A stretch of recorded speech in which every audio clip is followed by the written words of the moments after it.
ഈ വാർത്തയിലേക്ക് എത്താം. ഇപ്പോൾ കേരള സർവകലാശാല VC മോഹനൻ കുന്നുമലിന്റെ വീട്ടിലേക്ക് ഡിവൈഎഫ്ഐയുടെ മാർച്ച്.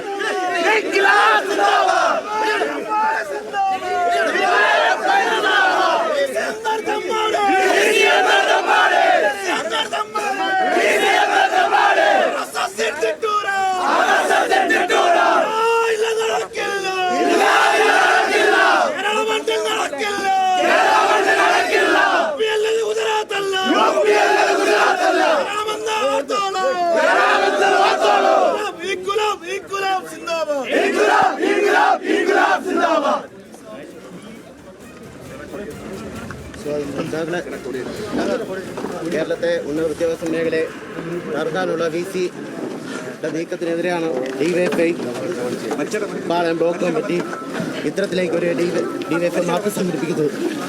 ഈ മാർച്ചിന്റെ സ്വാഗതം പറയുന്നതിന് വേണ്ടി ഡിവൈഎഫ്ഐയുടെ തിരുവനന്തപുരം ജില്ലാ കമ്മിറ്റി അംഗവും പാളയം ബ്ലോക്ക് കമ്മിറ്റിയുടെ സെക്രട്ടറിയുമായിട്ടുള്ള ഷാനവാസിനെ സ്വാഗതം ചെയ്തുള്ളൂ. പ്രിയമുള്ള സഖാക്കളെ, സുഹൃത്തുക്കളെ, ഇവിടെ ഇന്ന് ഇത്തരത്തിൽ ഡിവൈഎഫ്ഐ ഒരു പ്രതിഷേധ മാർച്ച് നടത്തുവാനിടയായ സാഹചര്യത്തെ സംബന്ധിച്ച് നിങ്ങൾക്കറിയാം.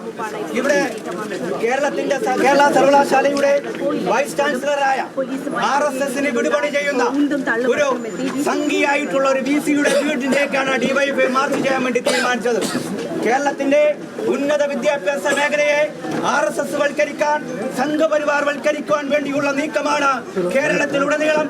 കേരളത്തിലെ ഗവർണറെ കൂട്ടുപിടിച്ചുകൊണ്ട് RSSന്റെ ആസ്ഥാനത്ത് അവിടുന്ന് നൽകുന്ന നിർദ്ദേശങ്ങളുമായി കേരളത്തിലെ പുതിയ ഗവർണർ ചില തീരുമാനങ്ങളെടുത്ത് കേരളത്തിലെ VCമാരെ ഉപയോഗിച്ചുകൊണ്ട് സംഘപരിവാർ വൽക്കരിക്കാനുള്ള നീക്കങ്ങൾ നടത്തിക്കൊണ്ടിരിക്കുന്നത്.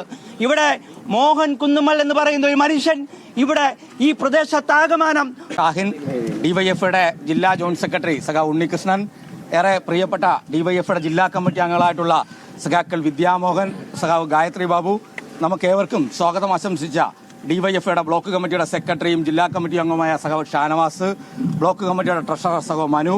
സഖാവ് ഷാനവാസ് സൂചിപ്പിച്ചതുപോലെ പെട്ടെന്ന് തീരുമാനിക്കപ്പെട്ട ഈ സമരത്തിലേക്ക് എത്തിച്ചേർന്ന പാളയം ബ്ലോക്കിലെ ആകെ ഡിവൈഎഫ്ഐയുടെ സമര നേതൃത്വം, ഇവിടെ പങ്കെടുക്കുന്ന സഖാക്കളെ, സഹോദരന്മാരെ, ഇവിടെ ഇത്തരത്തിലൊരു പ്രതിഷേധ മാർച്ച് ഈ സായം സന്ധ്യയിൽ ഇവിടേക്ക് നടത്താനിടയായ സാഹചര്യത്തെ സംബന്ധിച്ച് എനിക്ക് മുന്നേ സംസാരിച്ച സഖാവ് ഷാനവാസ് ഇവിടെ സൂചിപ്പിച്ചു. കഴിഞ്ഞ ഡിവൈഎഫ്ഐയുടെ പ്രതിഷേധം ആണ് കാണുന്നത്. കേരള സർവകലാശാല വൈസ് ചാൻസലർ മോഹനൻ കുന്നുമലിന്റെ വീട്ടിലേക്ക് ഡിവൈഎഫ്ഐയുടെ പ്രതിഷേധമാണ് ഇപ്പോൾ. അതിന്റെ തത്സമയ സംപ്രേഷണമാണ് പ്രേക്ഷകർ കണ്ടത്.